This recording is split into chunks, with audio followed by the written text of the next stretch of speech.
Greetings, fellow watch nerds. Today's video is for the Seiko Sportura Perpetual Solar, and this is the ssc351p1. And it's been apart. I've just given the bracelet a clean, put a new capacitor in there, so hopefully she'll be good for a good fair few years yet.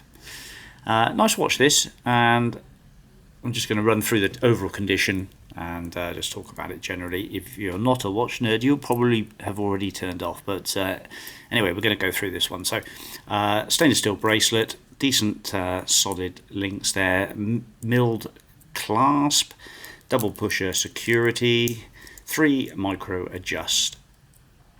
In pretty good order, some light scratches here and there over it, but nothing too bad. But nice solid end links, a reasonable weight. The other part is much the same.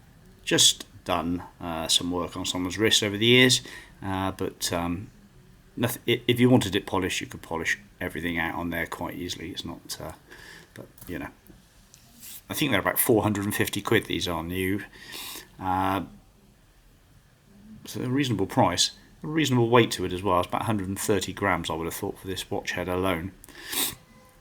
So this is part of the Sportura range. I've got another Sportura, which I was really taken with when I bought. It was my favourite watch, but we've unfortunately moved into smart watches with blood sugar levels being displayed now due to the diabetes element of my life. But nevertheless, I still have a lovely, warm feeling about a good quality watch.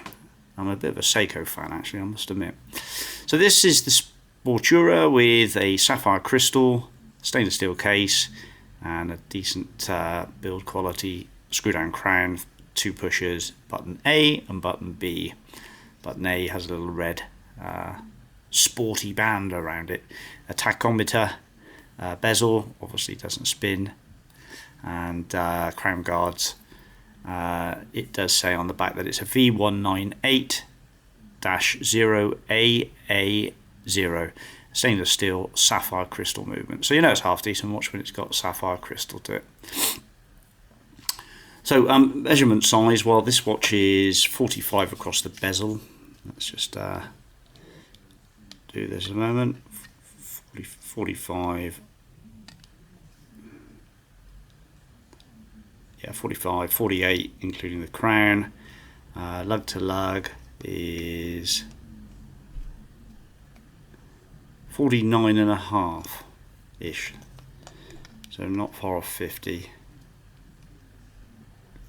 52 actually. I'll tell you what, I'm going to hold this a bit more sensibly and measure again, because yeah, 42 safe, just was 41, 42, but they drop down quite nicely, those lugs, and that bracelet hangs straight off the edges as well, which is quite nice.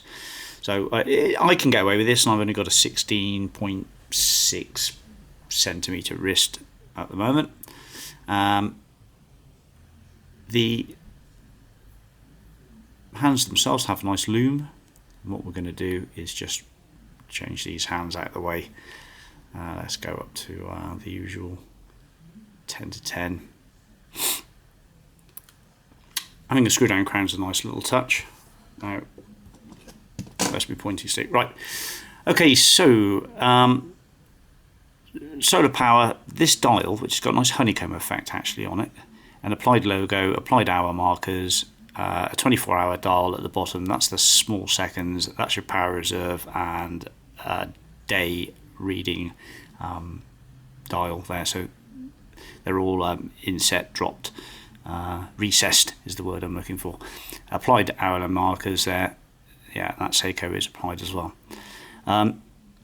The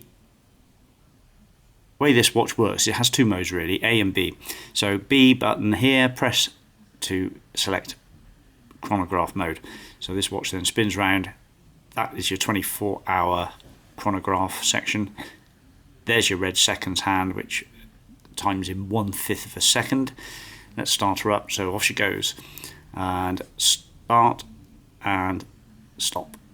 Okay, start and stop, and then start, and button B is your elapsed time, so 5 seconds, 1, 2, 3, press again, she jumps forward to the appropriate continuation on your timer. Press button A to stop, and then reset with button B. She spins round and everything's back to standard. The small second hand still keeps ticking.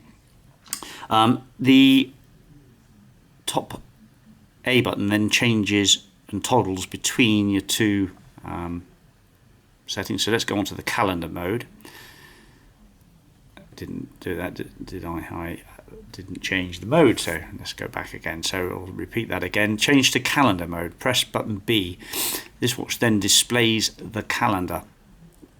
Now how it does that is, on the inner dial here, we've got Sunday, or S, M, T, W, T, F, and S, and that is your day setting. So rather than have a wheel and a date calendar window at the 9 o'clock position, it uses the hands to display your date. So Sunday is in red, we're pointing at Sunday, we're at the 5th, so that's pointing to 5, and then if we press A again, we go to the month. So she advances now to June, and we're on the 6th month, and then if we press it again, we go to the L on the top dial, and that tells us that we are 2 years away, or 2 years away from a leap year, or 2 years to a leap year. I reset it earlier on. The instructions are on Seiko's website. Download them, and then you can play with this watch. Once you get familiar with it, everything will be fine. It may seem pretty complicated at the start. If you don't download those instructions and read them, you're just 2 clicks away from them from Google. You'll never really work out how this watch works. Plus, resetting the hands is vital. So you can do a full reset by pressing button A and B with the crown out in the second position.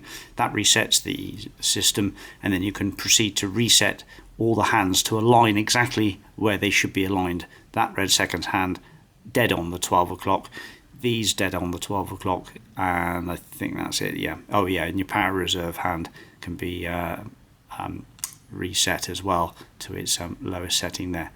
So we'll switch it back to mode B, which is the chronograph, and we can see we've got a power reserve here. So this one's just had a new capacitor fitted. I'm hoping that'll pop up to full, but I've been playing with it for about an hour.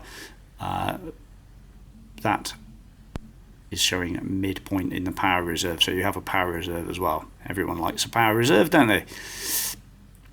Overall condition, it's good 8 out of 10. The crystal's spot on. Under macro, you can see marks and little knocks and things and marks around this the outer bezel around the crystal. Mainly there, actually, if you can just see that.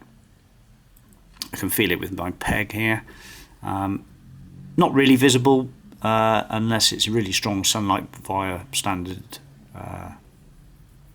non-optically corrected, or macro I should say, but it is there.